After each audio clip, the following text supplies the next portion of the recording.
মুর্শিদাবাদের ৬৭ নম্বর বড়ুয়া বিধানসভায় প্রার্থী ঘোষণার পরেই তীব্র অসন্তোষে ফেটে পড়লেন বিজেপি কর্মীদের একাংশ। বৃহস্পতিবার দ্বিতীয় দফার প্রার্থী তালিকায় বড়ুয়া কেন্দ্র থেকে বিজেপির প্রার্থী হিসেবে নাম ঘোষণা করা হয় সুখেন কুমার বাগদির।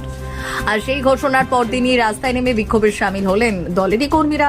শুক্রবার বড়ুয়া ব্লকের পচ্ছিপাড়া গ্রামের হাটবাগান এলাকায় বিজেপি কর্মীরা একত্রিত হয়ে ডাকবাংলা পানুটিয়া সড়কের উপর বিক্ষোভ দেখায়। রীতিমতো রাস্তায় টায়ার জ্বালিয়ে শুরু হয় বিক্ষোভ। এর ফলে কিছু সময়ের জন্য যান চলাচল ব্যাহত হয়। বিক্ষোভকারীদের অভিযোগ, সুখেন কুমার বাগদি দীর্ঘদিন সংগঠনের সঙ্গে যুক্ত থাকলেও তাকে প্রার্থী হিসেবে মেনে নিতে পারছেন না অনেকেই। তাদের দাবি, এই প্রার্থীকে নিয়ে ভোটে গেলে পরাজয় অবশ্যম্ভাবী। তাই অবিলম্বে প্রার্থী পরিবর্তনের দাবি তোলেন তারা। তাদের দাবি, বড়ুয়ায় স্বচ্ছ এবং শিক্ষিত ও 40 বছরের বয়সের মধ্যে থাকা ব্যক্তিকে প্রার্থী করতে হবে। বিজেপি কর্মীরা স্পষ্টভাবে জানিয়ে দেন, যদি প্রার্থী পরিবর্তন না করা হয় তাহলে এই সমস্ত বিজেপি কর্মীরা দল থেকে গণ ইস্তফা দিয়ে দল পরিত্যাগ করবে। উল্লেখযোগ্যভাবে এই কেন্দ্রের বর্তমান রাজনৈতিক পরিস্থিতি যথেষ্ট জটিল। নিয়োগ দুর্নীতি মামলায় জড়িয়ে বর্তমান বিধায়ক জীবনকৃষ্ণ সাহা বর্তমানে জেলে রয়েছেন।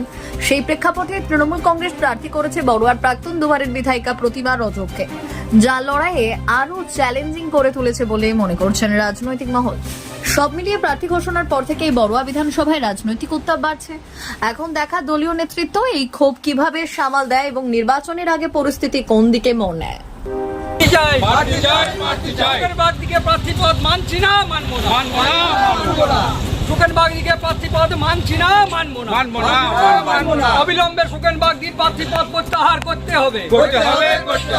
আমি বলতে চাই যে বড়ুয়া ৬৭ বিধানসভা একটা ভালো শিক্ষিত, একটা উচ্চ শিক্ষিত, এবং যেটা ঘোষণা হয়েছিল যে এখানে ৪৫-এর ঊর্ধ্বে কোনো প্রার্থী নেওয়া যাবে না এবং ফ্রেশ তার সৌন্দর্য থাকা দরকার। তা আমাদের একটা এমনই প্রার্থী হয়েছে যে ৬০ বছর বয়সের ঊর্ধ্বে এবং সে শিক্ষিত, একটা বিধানসভা চালাবার মতন তার যোগ্যতা নেই প্রথমত। আর উনি তো নিজে বিধানসভাটা চালাবেন না, ওর সাইডের লোক আছে তারা চালাবেন।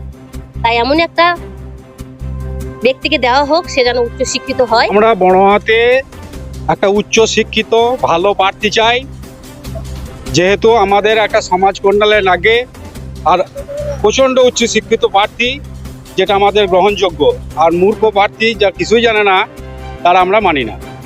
এই সম্বন্ধে আমাদের বিক্ষোভ। কিছুতেই জিততে পারবে না। বড়ুয়া সিটটা জিতা সিট, খানোকা হারিয়ে যাবে সুখেন বাগদিকে দাঁড় করানোতে। এটাই আমরা বলতে চাই।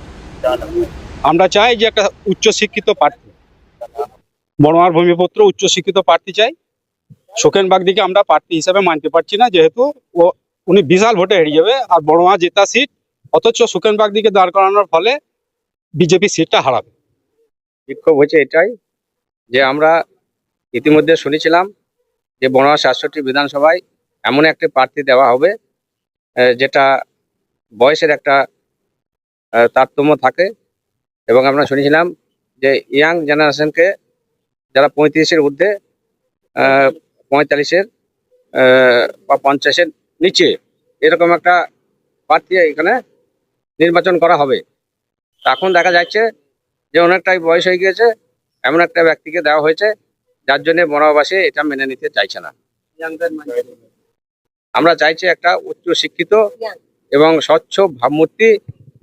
এর আগে আমরা হয়তো এরকম একটা ব্যক্তি পাইনি, যেটা এখন বর্তমানে পাচ্ছি। এইরকম একটা ব্যক্তি, সেই ব্যক্তিকে প্রার্থী দেওয়া হোক, তাতে মহিলা হোক আর পুরুষই হোক। এই প্রত্যাশা যদি না হয় তাহলে আমাদের বড়ুয়ায় প্রান্তে প্রান্তে বিক্ষোভ চলবে। তাপস কুমার পাল।